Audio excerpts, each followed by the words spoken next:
Pat.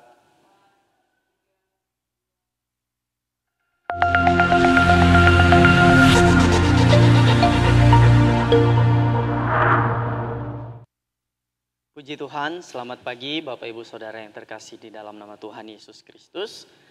Saat pagi hari ini kita bertemu kembali di dalam program Berkat Pagi.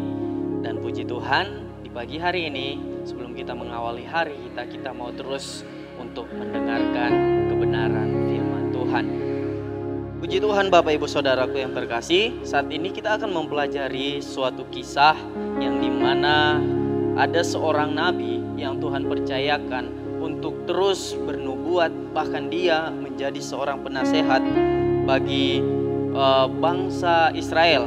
Dan kalau kita boleh melihat di dalam keseluruhan kitab ini, dia banyak menubuatkan tentang bagaimana dan apa yang harus dilakukan oleh setiap raja-raja pada zamannya pada waktu itu. Jadi puji Tuhan, langsung kita buka di dalam kitab Yesaya pasal yang pertama, mulai dari ayat yang ke-16 sampai ayat yang ke-20.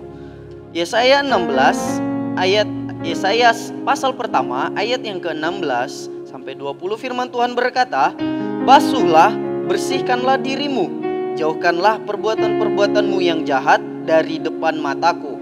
Berhentilah berbuat jahat." Ayat 17, "Belajarlah berbuat baik, usahakanlah keadilan, kendalikanlah orang kejam, belalah hak anak-anak yatim, perjuangkanlah perkara janda-janda." Ayat ke-18, "Marilah, baiklah kita berperkara firman Tuhan. Sekalipun dosamu merah seperti kirmizi, akan menjadi putih seperti salju. Sekalipun berwarna merah seperti kain kesumba, akan menjadi putih seperti bulu domba. Jika kamu menurut dan mau mendengar, maka kamu akan memakan hasil baik dari negeri itu. Tetapi jika kamu melawan dan memberontak, maka kamu akan dimakan oleh pedang. Sungguh Tuhan yang mengucapkannya." Puji Tuhan Bapak Ibu Saudara yang terkasih, sama seperti yang saya katakan di awal tadi, ini adalah perkataan dari seorang nabi yang dimana dia Tuhan utus untuk menjadi penasihat bagi setiap raja-raja pada zaman bangsa Israel. Dan kalau kita boleh melihat, mulai dari pasal 1 ini sudah dimulai dengan perikop, yaitu tentang nubuat tentang Yehuda dan Yerusalem. Kalau kita boleh melihat di ayat yang ke-16 sampai ayat yang ke-20 ini adalah suatu nats Alkitab yang menyampaikan bahwa seorang nabi ini atau Nabi Yesaya ini mengingatkan kepada bangsa Israel bagaimana mereka harus hidup dan bagaimana dan apa yang harus mereka lakukan selanjutnya. Dan kalau kita boleh melihat sementara kenapa mereka selalu diingatkan, selalu disampaikan kebenaran firman Tuhan kepada bangsa Israel. Kalau kita boleh melihat mulai dari zamannya Raja Salomo, di situ kerajaan Israel sudah mulai hampir jatuh. Bahkan kalau kita boleh melihat setelah zamannya Salomo telah meninggal dan dia digantikan oleh anaknya sebagai raja, dan kita boleh melihat di situ kerajaan Israel sudah terbelah menjadi dua, yaitu kerajaan Israel dan kerajaan Yehuda. Kalau kita boleh mempelajari kenapa sampai bangsa itu terpisah atau terbelah, itu adalah suatu oknum yang bagaimana ketika para nasihat tua-tua orang Israel pada saat itu menasihatkan raja yang baru, tapi raja yang baru ini lebih mengikuti nasihat daripada pemuda-pemuda yang ingin menghancurkannya pada waktu itu. Dan kalau kita boleh melihat mulai dari zamannya itu sampai kepada seterusnya, kita boleh melihat mulai dari anaknya Raja Salomo tadi, yaitu Absalom dan yang lain itu. Kalau kita boleh melihat, disitulah mulai datang firman Tuhan yang terus Tuhan pakai melalui nabi-nabinya untuk mengingatkan mereka harus hidup seperti ini, jangan seperti ini. Karena mulai daripada zaman itulah ada raja-raja Israel yang sudah tidak berpaut lagi kepada Tuhan. Mulai dari zamannya itu mereka sudah mulai membelok daripada Tuhan, sama seperti yang dilakukan Salomo pada akhir hidupnya. Kalau kita boleh melihat Ahab adalah seorang raja Israel yang dia mengambil istri dari perempuan yang Tuhan tidak senang, yaitu Isabel. Dan mulai daripada saat itu nabi-nabi Tuhan dibunuh. Dan mulai daripada zaman itu juga mulailah Tuhan sudah mulai tidak berkenan kepada raja-raja yang Israel tersebut. Oleh sebab itu kebenaran firman Tuhan yang datang sampai saat ini bukan saja kepada bangsa Israel pada zaman itu, mungkin ini firman Tuhan juga datang bagi kita. Karena pada zaman dahulu firman Tuhan datang selalu melalui nabi-nabi atau orang yang sudah dekat kepada Tuhan.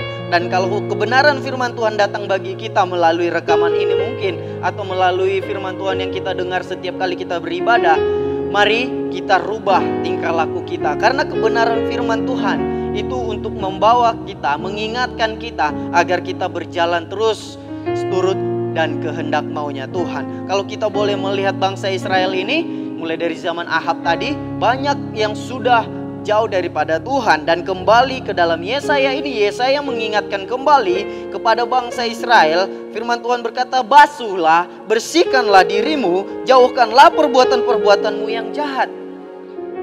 Dan lagi katanya, dari depan mataku berhentilah berbuat jahat.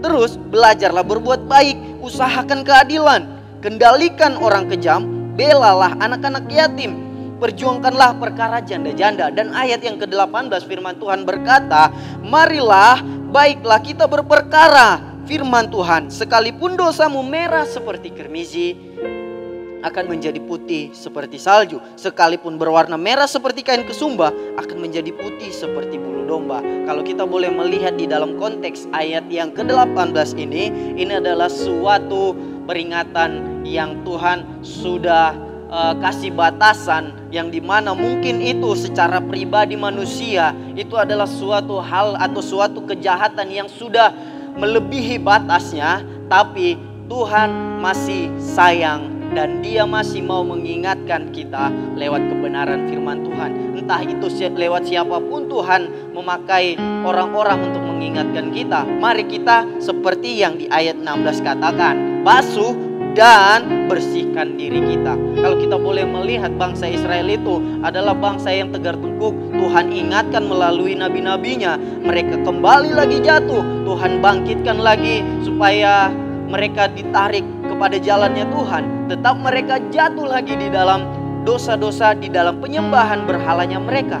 Kalau kita boleh melihat juga datang firman Tuhan bagi kita saat ini, jangan pernah jatuh, bahkan jangan sampai terhilang.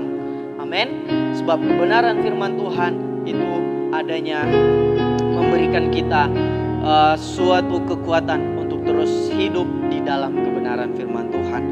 Puji Tuhan Bapak Ibu Saudaraku yang terkasih, kalau kita boleh melihat latar belakang dari sejarahnya Yesaya ini. Yesaya adalah seorang yang terus hidup di dalam kerajaan-kerajaan pada kerajaan bangsa Israel, dan dia selalu hidup di dalam zamannya 4 raja. Kalau kita boleh melihat raja apa saja di dalam raja itu, yang pertama Raja Uzia, Yotam, Ahaz, dan Hizkia. Dan di dalam zaman-zaman inilah Yesaya terus menubuatkan bagaimana bangsa Israel harus berbalik kepada Tuhan dan jangan melakukan dosa lagi. Dan kita tahu bersama apa yang dilakukan dosa atau apa dosa-dosa bangsa Israel, yaitu yang sering lagi mereka lakukan hidup di dalam penyembahan berhala. Firman Tuhan tidak datang kepada mereka, mereka berbalik kepada berhala. Firman Tuhan mereka sudah tidak ingat, mereka bikin Allah sama mereka. Atau mungkin ada yang sudah tidak mau menegur mereka, mereka berdalih mencari Tuhan yang lain.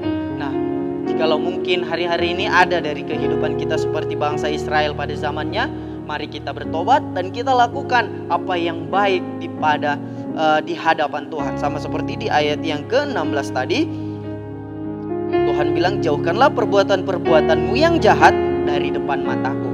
Sebab mata Tuhan selalu dapat melihat apa yang kita lakukan. Amin untuk kebenaran firman Tuhan. Tuhan Yesus memberkati. Immanuel, Allah beserta kita. Kami